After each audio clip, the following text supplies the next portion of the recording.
ছাত্ৰ ছাত্ৰীসকল যিসকল ছাত্ৰ ছাত্ৰীয়ে 2023 বৰ্ষত মেট্ৰিক পৰীক্ষা দিব সেইসকল ছাত্ৰ ছাত্ৰীৰ বাবে লৈ আহিছোঁ নতুন ভিডিঅ' আৰু এইবাৰ মেট্ৰিকত 45 মাৰ্কৰে থাকিব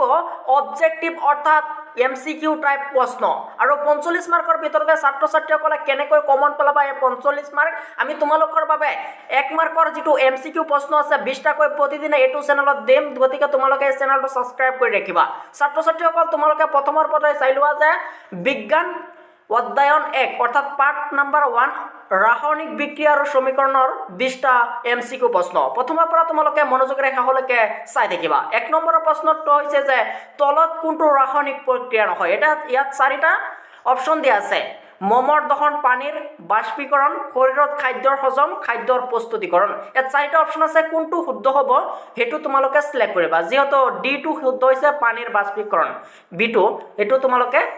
সিলেক্ট কৰিবা এনেকুৱা তোমালোকৰ MCQ টাইপৰ প্ৰশ্নসমূহ আহিব 45 মাৰ্কৰ ইয়াত 2 নম্বৰ দিয়া আছে বিক্ৰিয়া সম্পৰ্কে তলৰ কোনটো বাক্য অশুদ্ধ ইয়াত 4টা অপচন দিয়া আছে 4টাৰ পৰা কোনটো তলত তোমালোকে শুদ্ধ উত্তৰটো বাছি উলিয়াব লাগিব তোমালোকে তলত উত্তৰ আছে ইয়াত বি 4 আৰু 2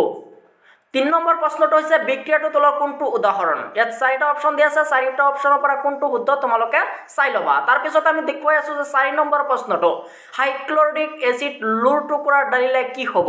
ইয়াত তোমালোকে লুৰ লবণ আৰু পানী প্ৰস্তুত হ'ব 2 নম্বৰত কৈছে যে কোনো নিষ্ক্ৰিয় বিক্ৰিয়া নহয় এনেকৈ 4টা অপচন দিয়া আছে 4টাৰ পৰা কোনটো শুদ্ধ তোমালোকে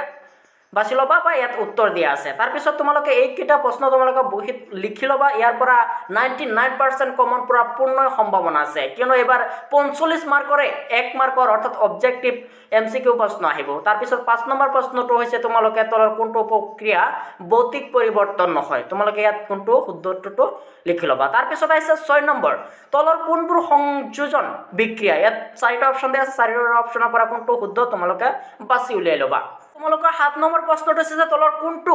তাপ পোষক প্ৰক্ৰিয়া ইয়াত 4টা অপচন আছে সালফিউৰিক এসিডৰ লঘুকৰণ 2 নম্বৰত আছে শুকান বৰফৰ ঊৰ্ধ্বপতন 3 নম্বৰত আছে জলীয় বাষ্পৰ ঘনীভৱন 4 নম্বৰত আছে পানীৰ বাষ্পীকৰণ ইয়াত কোনটো শুদ্ধ হ'ব তোমালোকে উত্তৰ বিচাৰি লবা বা তোমালোকে ইয়াত উত্তৰ দিয়া আছে তোমালোকে চাই লবা তাৰ পিছত 8 নম্বৰত আছে তলৰ কোনটো প্ৰক্ৰিয়া ৰাসায়নিক বিক্ৰিয়া হৈছে ইয়াত 4টা অপচন আছে 4টা অপচনৰ পৰা কোনটো শুদ্ধ তোমালোকে হেতু চাই লবা তাৰ পিছত 9 নম্বৰত আছে তলৰ কোনটো তাপোদ্যোগ প্ৰক্ৰিয়া ইয়াত 4টা অপচন আছে 4টা শুদ্ধটো তোমালোকে বাছি লবা তাৰ পিছত 10 নম্বৰ যেটো আছে বিক্ৰিয়াটো তলৰ কোনটো প্ৰতিক্ৰিয়াৰ উদাহৰণ তোমালোকে এই সাইডত চাবা